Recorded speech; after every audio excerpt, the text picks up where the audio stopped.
Have you ever felt like you're living in a world where trust is as fragile as glass?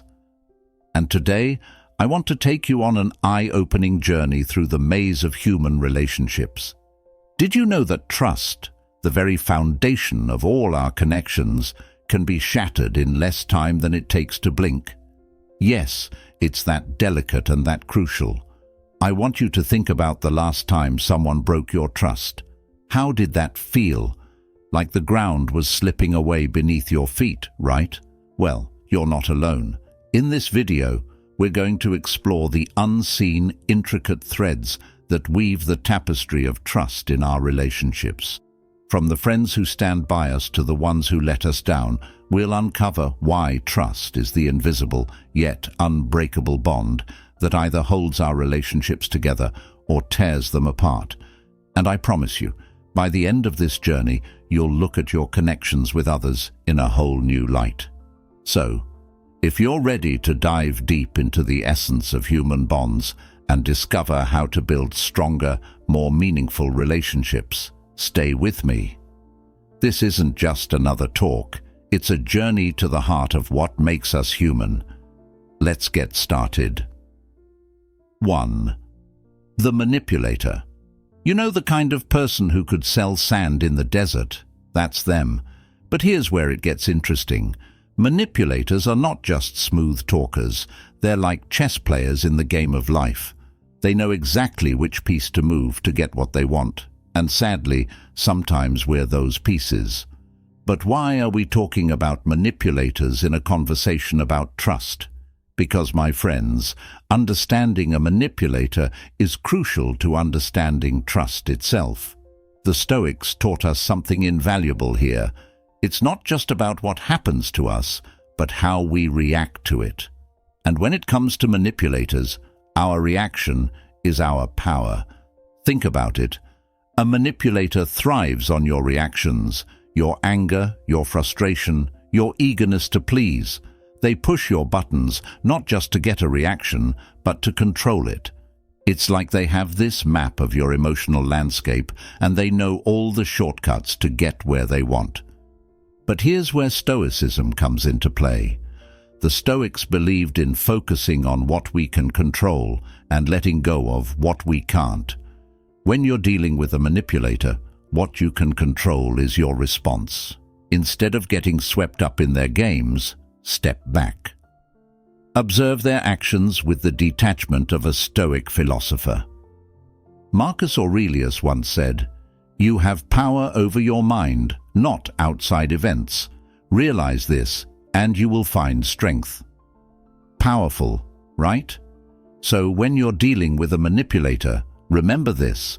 Your mind, your reactions, your emotions are your domain. No one gets to play puppet master with them. But how do you spot these master manipulators? Well, they often come wrapped in charisma, wearing a mask of sincerity. They're the ones who are a little too charming, a little too agreeable, a little too interested in your life. They'll flatter you, play to your ego, all the while weaving their web around you. Here's a tip. Watch for inconsistencies in their stories, promises that seem too good to be true, and an eagerness to create emotional debt. And the moment you feel like something's off, trust that feeling. Your intuition, coupled with a Stoic sense of self-awareness, is your best defense. But it's not all doom and gloom. Dealing with a manipulator can actually be a powerful learning experience. It can teach you about boundaries, about the value of honest communication, and most importantly, about your own strengths and vulnerabilities. In a way, encountering a manipulator is a test of your Stoic principles.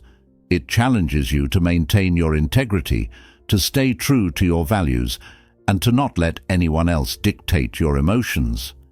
It's about knowing that while you can't control what they do, you can definitely control how you respond to it. 2. The Constant Critic. You know the type, right? They're the ones who always have something negative to say, no matter the situation. It's like they have a PhD in finding faults.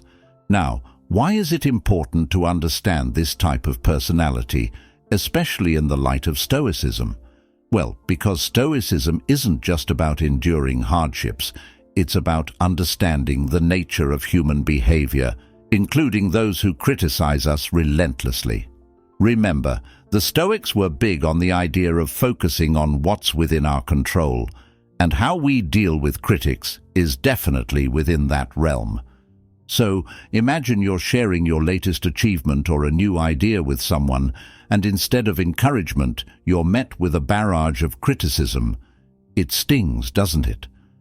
But here's where the teachings of Epictetus come in handy.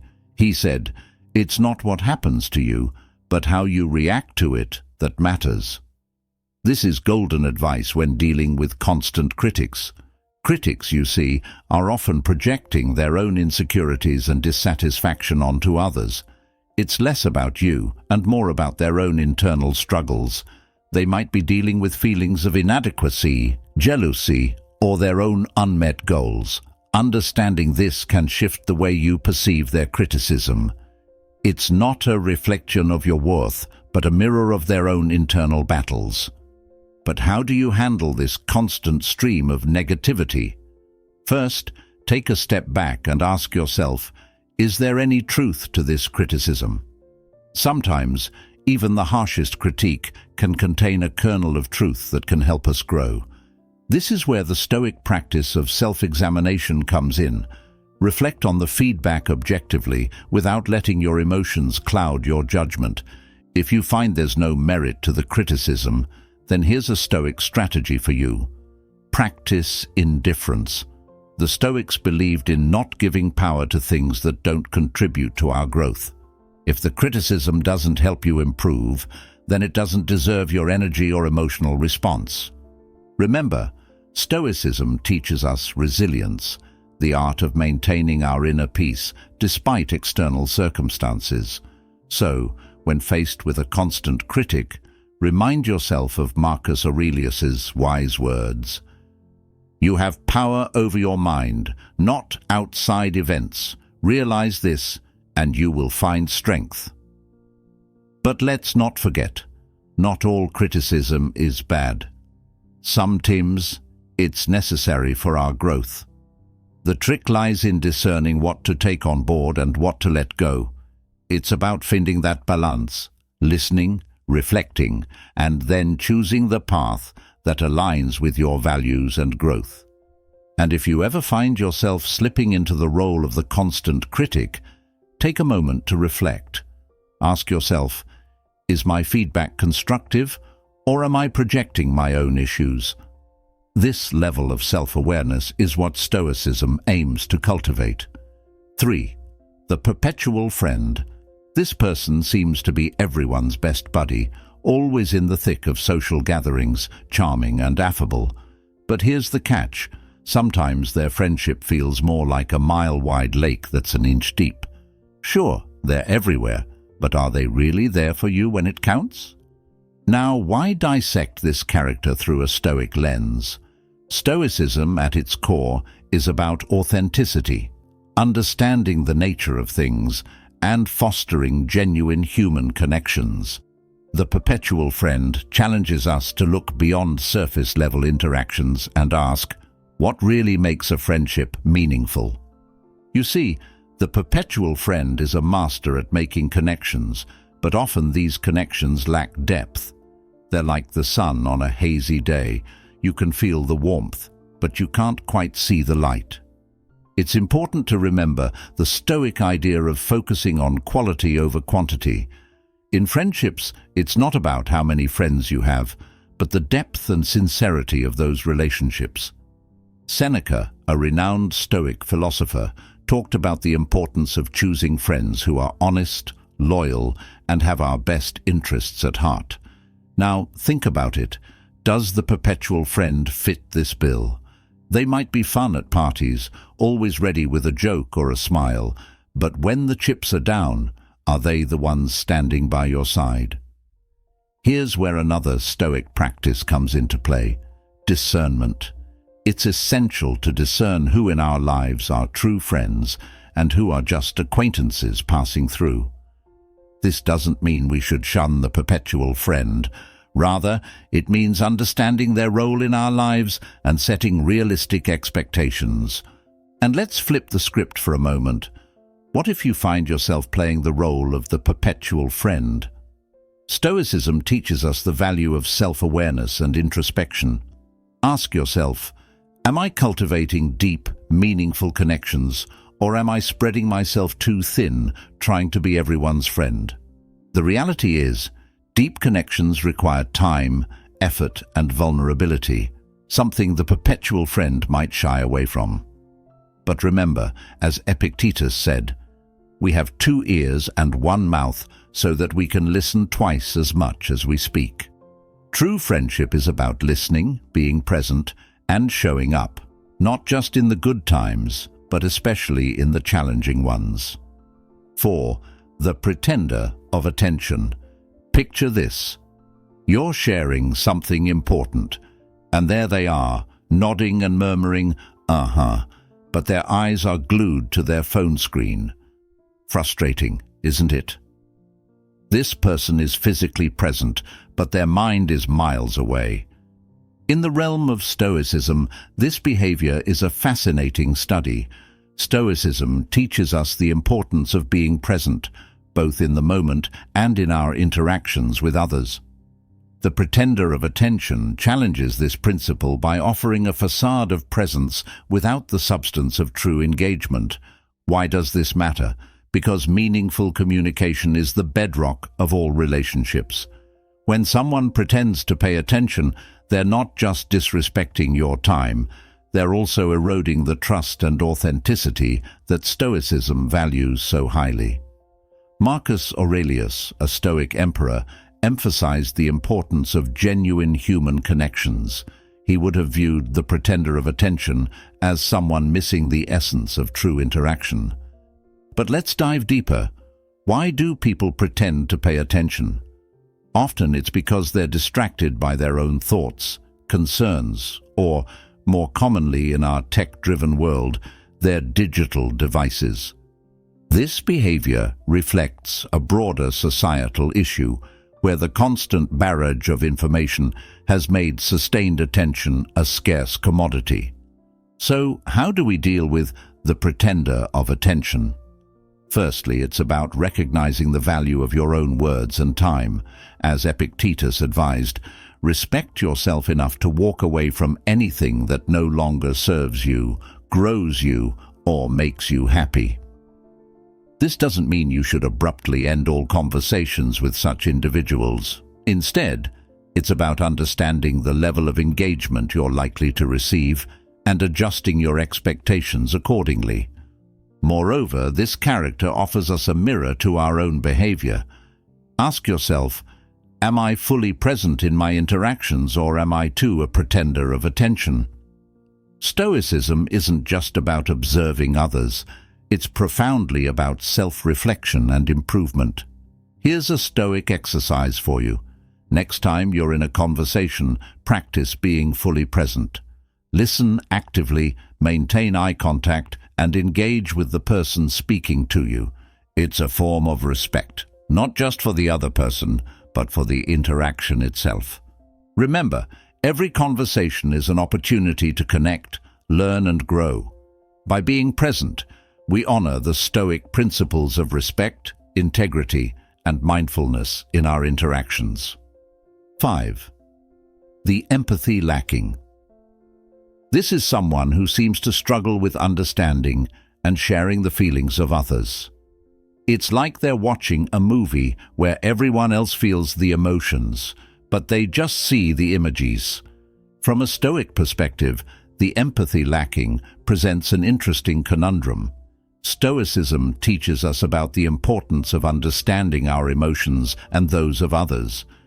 It's about developing an inner wisdom that allows us to connect with people on a deeper level. So, when we encounter someone who lacks empathy, it's like meeting a person who's lost a key part of their human experience. But why is empathy so crucial? Empathy allows us to feel with others, to share their joys and pains, and to understand their perspectives. It's the glue that holds human connections together. Without it, relationships can become superficial or even strained. Seneca, a Stoic philosopher, emphasized the value of empathy when he talked about shared humanity and the importance of supporting each other. Now, dealing with someone who lacks empathy can be tough.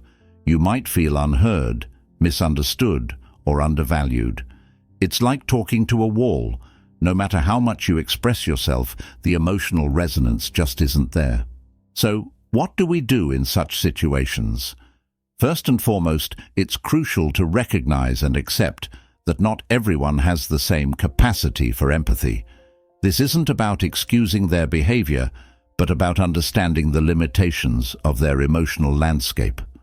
Remember, as Marcus Aurelius said, accept the things to which fate binds you, and love the people with whom fate brings you together, but do so with all your heart. This acceptance doesn't mean you should tolerate negative or hurtful behavior. It's more about understanding that some people may never provide the emotional depth or support you seek. This is where Stoicism teaches us about the art of detachment, not as a means of giving up, but as a way of preserving our inner peace and emotional well-being. Also, consider this a reminder to cherish those in your life who do show empathy. These are the people who make your joys more joyful and your sorrows more bearable. They're the ones who truly enrich your life. And here's something for self-reflection. How do we ensure that we don't slip into being the empathy lacking? Stoicism encourages us to develop self-awareness and work on our capacity to understand and share the feelings of others. It's about actively trying to put ourselves in someone else's shoes and to connect with their experiences. 6. The Provocateur. This is the person who seems to have a knack for pushing your buttons, getting under your skin with just a word or a gesture. They're like the artist who loves to paint in bold strokes of drama and conflict, often leaving us bewildered or frustrated. Now, let's look at the Provocateur through the lens of Stoicism. Stoicism teaches us about maintaining our composure and not allowing external events, or in this case, people, to disturb our inner peace. The Provocateur really tests this principle. They challenge us to practice one of the core tenets of Stoicism, the art of remaining unperturbed in the face of provocation. So why do some people love to provoke? Often, it's because they enjoy the sense of control or superiority it gives them. It's like a game where each reaction they elicit is a point scored. But here's where the wisdom of the Stoics comes in handy. Epictetus, a great Stoic philosopher, said, "We cannot choose our external circumstances, but we can always choose how we respond to them." This is incredibly powerful when dealing with the Provocateur. When you react with anger or annoyance, you're playing right into their hands. You're giving them exactly what they want. But imagine, just for a moment, if you chose not to react, if you met their provocations with calmness and a measured response.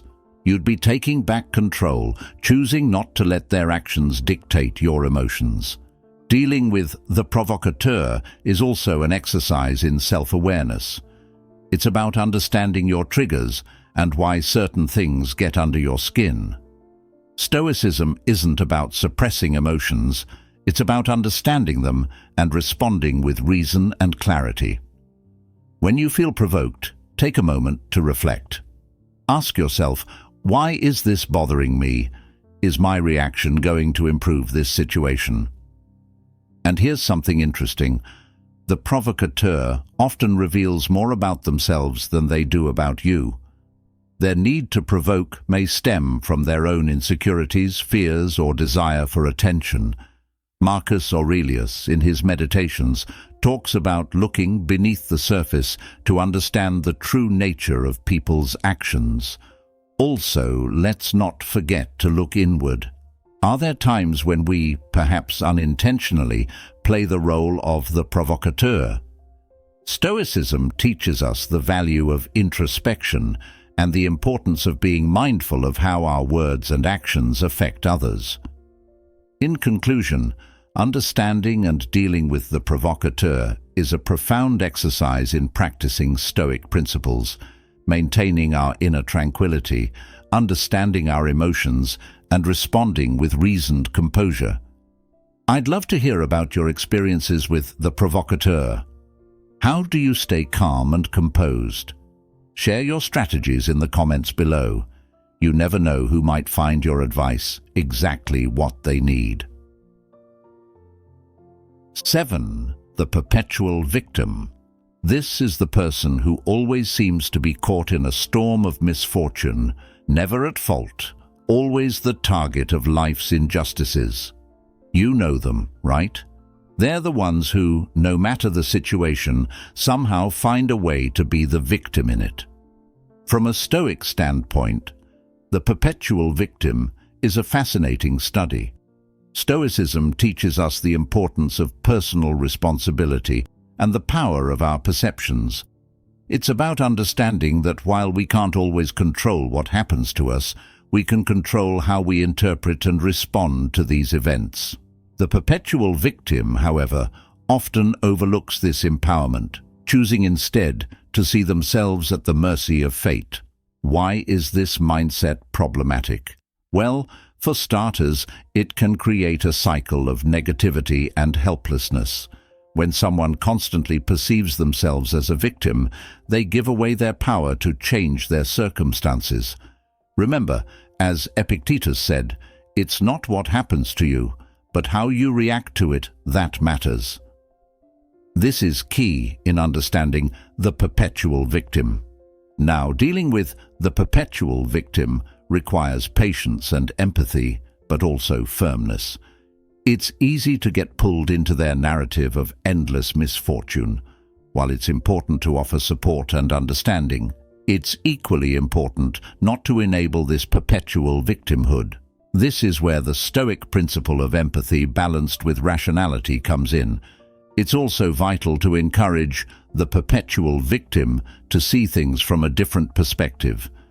Gently guide them towards reflecting on their role in their circumstances and the choices they can make moving forward. However, remember the Stoic teaching that we can only control our actions and thoughts, not those of others. So, while you can offer guidance, the choice to change their perspective ultimately lies with them. Another important aspect here is setting boundaries. Stoicism teaches us the value of protecting our peace of mind. Constant exposure to negativity can be draining, and it's important to take care of your own emotional well-being. And let's turn the mirror towards ourselves for a moment. Are there times when we slip into the role of the perpetual victim? Stoicism encourages us to practice self-awareness and take responsibility for our actions and perceptions. It's about breaking free from the victim mentality and embracing the power we have over our own lives. In conclusion, understanding the perpetual victim teaches us important lessons about responsibility, perception, and personal power. It's a reminder of the Stoic principles of self-awareness, responsibility, and the power of perception. 8. The two-faced gossip. This is the person who seems friendly to your face, but behind your back they spin a web of rumors and stories. They're like actors playing two roles simultaneously, and you never know which face is the real one. In the light of Stoicism, the two-faced gossip provides a crucial lesson in discernment and emotional resilience. Stoicism teaches us not to be perturbed by external opinions or gossip, but rather to focus on our own actions and integrity. The Stoics believed that the only thing we truly have control over is our character, and that should be our focus, not the deceitful chatter of others. But why do people gossip? Often, it stems from their own insecurities, a need for attention, or a desire to manipulate social dynamics in their favor. They might feel empowered by knowing something others don't, or by swaying opinions. However, as Marcus Aurelius advised, The best revenge is to be unlike him who performed the injustice. In other words, don't stoop to their level, instead, rise above it. Dealing with the two-faced gossip can be tricky. It's natural to feel betrayed or angry when you discover someone has been spreading rumors about you. However, the Stoic approach would be to detach yourself from these emotions and not let them dictate your actions. Remember, your worth is not determined by what others say about you. When you encounter gossip, whether about yourself or others, practice discretion. Consider the source and their motives. Is there truth to what's being said, or is it mere speculation? Stoicism teaches us the importance of truth and integrity, so before reacting, make sure you have the full picture. Also, reflect on how you handle information about others. Are you inadvertently playing a part in the gossip chain? The Stoics emphasize the importance of living a virtuous life, and this includes being trustworthy and respectful in our speech. Another Stoic principle that comes into play here is the concept of empathy and understanding. The two-faced gossip might be fighting their own internal battles, which leads them to act this way.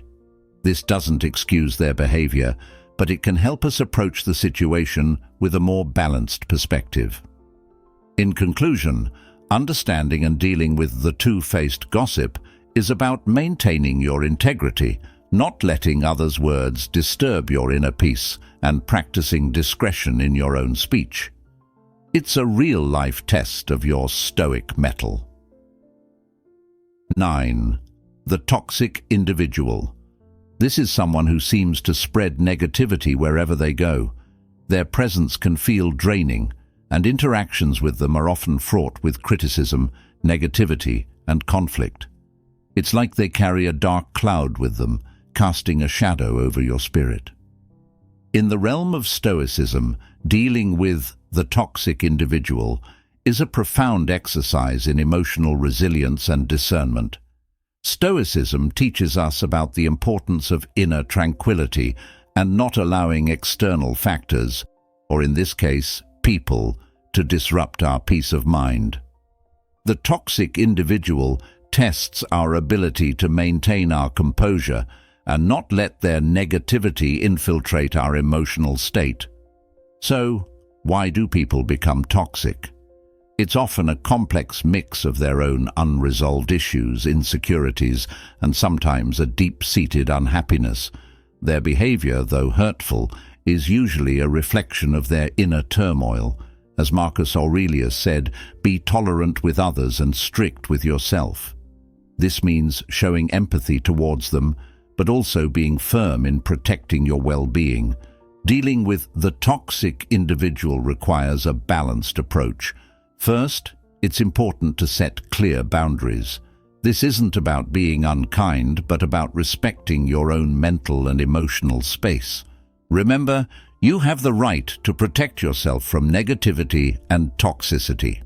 Stoicism also teaches us about the art of detachment, viewing situations and people objectively without letting our emotions get the better of us. When interacting with a toxic individual, try to stay calm and composed. Don't let their words or actions provoke you into a reaction that's not in line with your values. It's also crucial to practice self-reflection. Ask yourself, why does this person's behavior affect me so deeply? Is there something within me that I need to address? Stoicism isn't just about dealing with external challenges. It's also about understanding and managing our internal responses. And what if we find ourselves exhibiting toxic traits? Stoicism encourages us to be constantly aware of our actions and their impact on others. It's about striving to be better, to live a life of virtue and integrity. In conclusion, understanding the toxic individual teaches us valuable lessons about emotional resilience, the importance of boundaries, and the power of our responses. It's a testament to the Stoic principles of inner peace, self-control, and personal growth. As we wrap up our journey through the intricate tapestry of human relationships, remember this: each person we meet, every interaction we have, is an opportunity to practice understanding, patience, and empathy. We've explored characters that challenge us, push us, and even sometimes hurt us, but each one also teaches us something valuable about ourselves and the world around us. Stoicism isn't just a philosophy, it's a practical guide for navigating the complexities of life and relationships. It teaches us to look within, to find strength, and to choose our responses with wisdom and compassion. So, as we part ways today, I encourage you to carry these lessons with you. Reflect on the people in your life, on your reactions, and on the vast potential for growth within you. Remember, in the grand theatre of life, you're not just an audience member. You're a key player, writing your own story, one interaction at a time. Thank you for joining me on this enlightening journey. If you're eager to dive deeper and explore more about human behavior, emotions, and relationships, check out the playlist on your screen right now. There's so much more to uncover, and I can't wait to continue this journey with you. Don't forget to like, subscribe, and share this video. Let's spread wisdom and positivity together. Until next time, stay curious, stay open-hearted, and remember, the most profound journey is the one within. See you in the next video.